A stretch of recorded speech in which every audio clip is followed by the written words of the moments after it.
پہلا کام اس سلسلے میں ہے اشتیاق رمضان، کہ رمضان المبارک کی طرف رغبت کا اظہار کیا جائے، اپنے دل میں رمضان کی طرف کشش پیدا کی جائے، جیسا کہ ہمارے آقا حضرت محمد صلی اللہ علیہ وسلم 2 ماہ پہلے دعا کیا کرتے تھے، بلغنا رمضان، اے اللہ ہمیں عافیت کے ساتھ رمضان تک پہنچا۔ حضرات صحابہ کرام رضی اللہ عنہ مجمعین کے بارے میں آتا ہے کہ وہ 6 ماہ تک رمضان المبارک کے رخصت ہو جانے پر حسرت اور افسوس کا اظہار کیا کرتے تھے، اور بقیہ 6 ماہ رمضان المبارک کی آمد کے انتظار میں رہتے تھے، اس کے بارے میں آپس میں گفتگو کیا کرتے تھے۔ تو سب سے پہلی بات یہ ہے کہ اس کا شوق اپنے دلوں میں پیدا کیا جائے۔ دوسرے نمبر پر استقبال رمضان، رمضان المبارک کے استقبال کی تیاریاں کی جائیں۔ ہم جس معاشرے کا حصہ ہیں اس میں بہت سے استقبال ہوتے رہتے ہیں، مثال کے طور پر بارات کا استقبال، اس کے لیے میٹنگ ہوتی ہے، مشورہ ہوتا ہے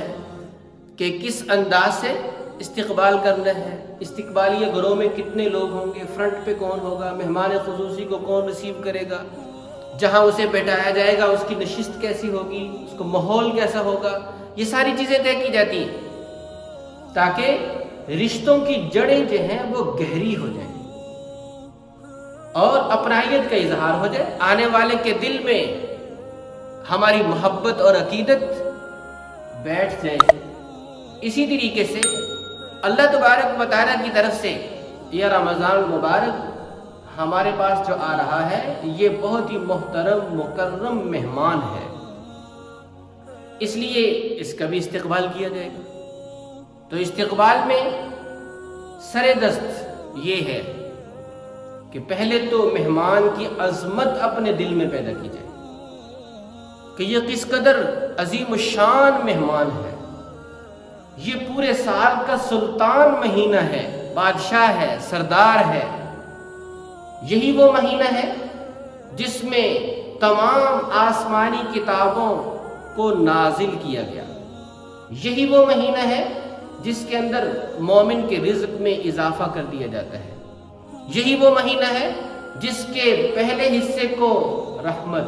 دوسرے کو مغفرت اور آخری حصے کو دوزخ سے نجات سے تعبیر کیا گیا ہے۔ یہی وہ مہینہ ہے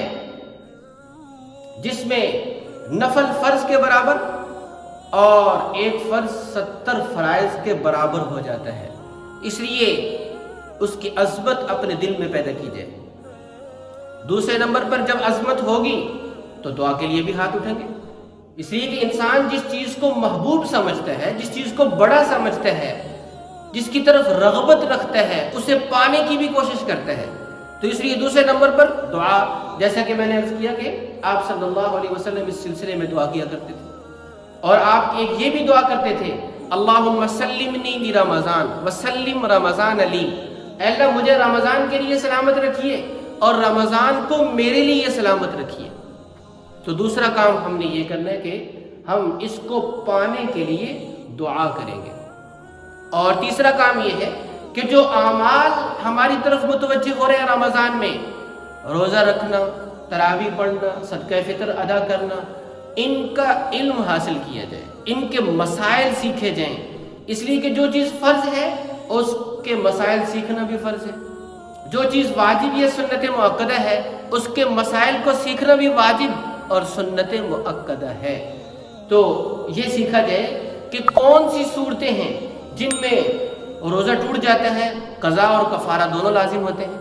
اور کن صورتوں میں روزہ ٹوٹ جاتا ہے لیکن صرف قضا سے کام بن جائے گا، کفارے کی ضرورت نہیں ہے، اور کن صورتوں سے روزہ صرف مکروہ ہوتا ہے، ٹوٹتا نہیں ہے،